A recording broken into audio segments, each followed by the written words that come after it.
Pernahkah kamu membayangkan bahwa nenek moyang kita dulu adalah penguasa lautan yang ditakuti? Ya, kisah ini bermula di tepian Sungai Musi, Palembang, tempat lahirnya sebuah kerajaan yang kelak mengubah wajah Asia Tenggara, Sriwijaya. Sriwijaya, sebuah nama yang berarti cahaya kemenangan, bukan sekadar nama biasa. Bayangkan sebuah kerajaan yang begitu berjaya hingga kapal-kapalnya bebas berlayar dari ujung timur hingga barat Nusantara. Dari Selat Malaka hingga Laut Jawa, semua berada dalam genggaman mereka. Tapi tahukah kamu apa yang membuat Sriwijaya begitu istimewa?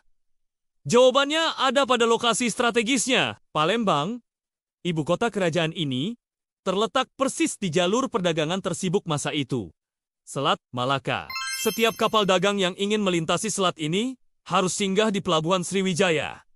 Tak ada pilihan lain. Coba bayangkan pelabuhan Sriwijaya saat itu, ramai dengan kapal-kapal dari berbagai penjuru dunia. Pedagang India membawa kain sutra dan rempah-rempah. Saudagar Arab menukarkan perhiasan dan wewangian. Utusan Tiongkok membawa porselen dan logam mulia. Semua bertemu di satu titik, Sriwijaya. Yang lebih menakjubkan, Sriwijaya bukan hanya mengandalkan posisi strategisnya. Mereka membangun armada laut yang tangguh. Kapal-kapal mereka bukan hanya untuk berdagang, tapi juga menjaga keamanan jalur perdagangan. Siapa yang berani membajak di perairan Sriwijaya? Jawabannya, tidak ada. Bahkan, Kaisar Tiongkok mengakui kehebatan Sriwijaya. Mereka mengirim utusan khusus, memberikan penghormatan pada Raja-Raja Sriwijaya. Bukankah ini prestasi luar biasa? Sebuah kerajaan dari Nusantara mampu membuat negeri sebesar Tiongkok memberikan pengakuan istimewa. Sriwijaya mengajarkan kita bahwa nenek moyang kita adalah pelaut ulung, pedagang cerdas, dan diplomat handal. Mereka memahami kekuatan laut jauh sebelum dunia modern menyadarinya. Mereka membangun kejayaan bukan dengan perang, tapi dengan perdagangan dan diplomasi. Inilah warisan Sriwijaya untuk kita. Sebuah pengingat bahwa bangsa kita pernah menjadi pemain utama dalam percaturan dunia. Bahwa laut bukan pemisah, tapi pemersatu. Bahwa kejayaan bisa diraih dengan kecerdasan dan kebijaksanaan. Sriwijaya bukan sekadar kerajaan maritim yang menguasai perdagangan. Lebih dari itu, Sriwijaya adalah mercusuar peradaban yang menerangi Asia Tenggara dengan cahaya pengetahuan dan spiritualitas. Bayangkan, ribuan biksu dari berbagai penjuru Asia, mulai dari India hingga Tiongkok, berlayar berhari-hari mengarungi samudera hanya untuk menimba ilmu di Sriwijaya. Mereka tidak datang untuk berdagang, melainkan untuk belajar dan memperdalam pemahaman ajaran Buddha. Salah satu saksi sejarah yang paling berharga adalah Ai Ting, seorang biksu Tiongkok yang menghabiskan waktu bertahun-tahun di Sriwijaya. Dalam catatannya, ia menggambarkan Sriwijaya sebagai pusat pembelajaran yang setara dengan Universitas Nalanda di India, sebuah kompleks pendidikan Buddha yang sangat termasyur pada masanya. Di Sriwijaya, para biksu tidak hanya mempelajari ajaran Buddha, tetapi juga tata bahasa Sanskerta. Mereka mendalami berbagai teks suci dan filsafat, menerjemahkan kitab-kitab penting, dan bertukar pikiran dengan para cendekiawan dari berbagai negeri. Bayangkan betapa ramainya diskusi-diskusi yang berlangsung di biara-biara Sriwijaya. Yang membuat Sriwijaya istimewa adalah kemampuannya menciptakan lingkungan yang kondusif untuk pembelajaran. Para Raja Sriwijaya tidak hanya memberikan perlindungan, tetapi juga dukungan penuh terhadap perkembangan agama Buddha. Mereka membangun vihara-vihara megah, mendanai kegiatan pembelajaran, dan menjamin keamanan para pelajar dari berbagai negeri. Kebesaran Sriwijaya sebagai pusat pembelajaran Buddha tercermin dari peninggalan-peninggalan arkeologis yang masih bisa kita saksikan hingga kini. Kompleks Muara Takus di Riau, misalnya, adalah bukti nyata kejayaan arsitektur Buddhis Sriwijaya, belum lagi berbagai prasasti yang menceritakan kehidupan spiritual dan intelektual yang begitu kaya. Pengaruh Sriwijaya dalam penyebaran ajaran Buddha sangatlah luas. Dari pusat pembelajaran di Sriwijaya, ajaran Buddha menyebar ke berbagai wilayah di Asia Tenggara. Para biksu yang telah menyelesaikan pendidikan mereka kembali ke negeri masing-masing, membawa serta pengetahuan dan kebijaksanaan yang mereka peroleh di Sriwijaya. Menariknya, Sriwijaya tidak hanya menjadi pusat pembelajaran Buddha Mahayana, tetapi juga tempat bertemunya berbagai aliran pemikiran. Di sini, para cendekiawan bisa mendiskusikan berbagai interpretasi ajaran Buddha dengan bebas dan terbuka. Toleransi dan keterbukaan intelektual menjadi ciri khas kehidupan akademis di Sriwijaya. Kerajaan Sriwijaya membuktikan bahwa nenek moyang kita telah mampu membangun peradaban yang tidak hanya maju dalam hal ekonomi dan politik, tetapi juga brilian dalam pengembangan ilmu pengetahuan dan spiritualitas. Sriwijaya adalah bukti bahwa Nusantara pernah menjadi kiblat pembelajaran di Asia Tenggara. Warisan Sriwijaya mengajarkan kita bahwa kemajuan sebuah peradaban tidak hanya diukur dari kekuatan ekonomi atau militernya, tetapi juga dari sumbangsihnya terhadap perkembangan ilmu pengetahuan dan spiritualitas. Sriwijaya telah menunjukkan bahwa kekuatan sejati sebuah kerajaan terletak pada kemampuannya menjadi pelita bagi peradaban. Abad ke-7 hingga ke-13 Masehi, Selat Malaka jalur pelayaran tersibuk di dunia kuno.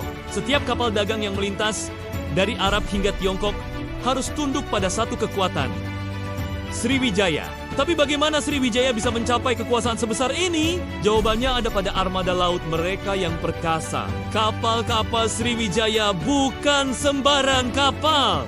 Dengan teknologi pembangunan kapal yang maju untuk zamannya, armada ini mampu mengarungi samudra luas dan mengawal jalur perdagangan strategis. Sistem tol laut yang mereka terapkan sungguh jenius. Setiap kapal dagang yang melewati Selat Malaka wajib singgah di Pelabuhan Sriwijaya. Di sini, para pedagang membayar upeti sebagai jaminan keamanan pelayaran mereka.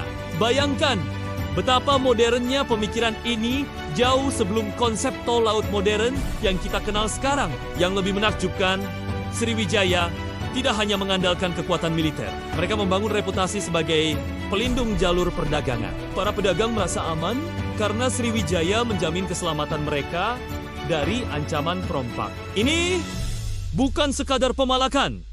Ini adalah sistem keamanan maritim yang terorganisir. Kerajaan ini juga memahami pentingnya diplomasi. Hubungan baik dijalin dengan berbagai kerajaan dari India hingga Tiongkok. Sriwijaya menjadi pusat pembelajaran bahasa Sanskerta, tempat para cendekiawan dari berbagai penjuru Asia datang untuk menimba ilmu.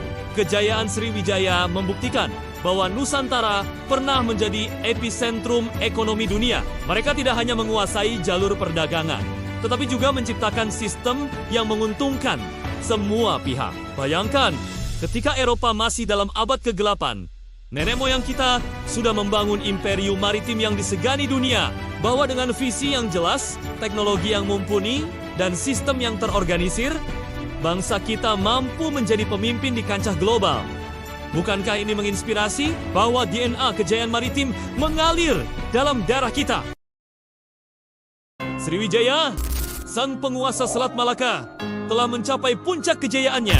Namun, seperti kata pepatah, roda kehidupan terus berputar. Memasuki abad ke-11 Masehi, angin perubahan mulai berhembus kencang. Dari seberang lautan, kerajaan Chola dari India Selatan melancarkan serangan yang mengejutkan. Tahun 1025, armada Raja Rajendra, Chola I, memporak-porandakan pelabuhan-pelabuhan penting Sriwijaya.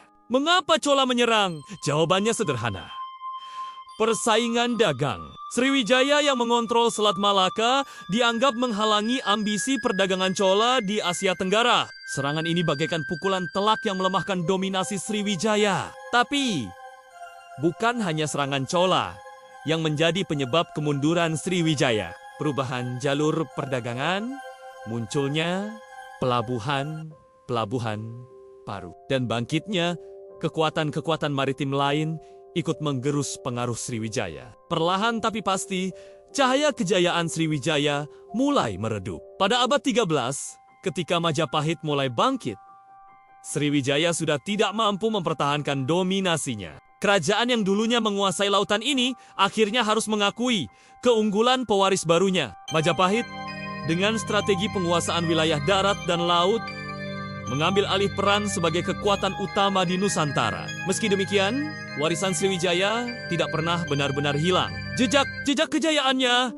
masih bisa kita temukan hingga kini. Dari prasasti-prasasti kuno hingga pengaruh budaya-budaya yang tersebar di Asia Tenggara, Sriwijaya telah meninggalkan warisan yang tak ternilai. Sriwijaya mengajarkan kita bahwa bangsa Indonesia pernah menjadi pemain utama dalam percaturan global. Mereka bukan hanya penonton, tapi protagonis yang mengukir sejarah. Kerajaan ini membuktikan bahwa nenek moyang kita adalah pelaut-pelaut ulung yang mampu menguasai samudra. Kisah Sriwijaya juga mengingatkan kita akan pentingnya adaptasi dan inovasi.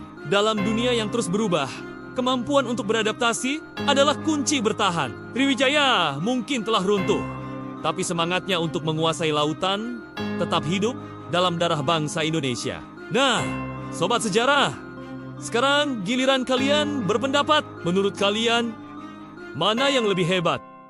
Sriwijaya dengan kekuatan maritimnya atau Majapahit dengan penguasaan darat dan lautnya? Tulis pendapat kalian di kolom komentar di bawah. Sebelum mengakhiri video ini, mari kita renungkan.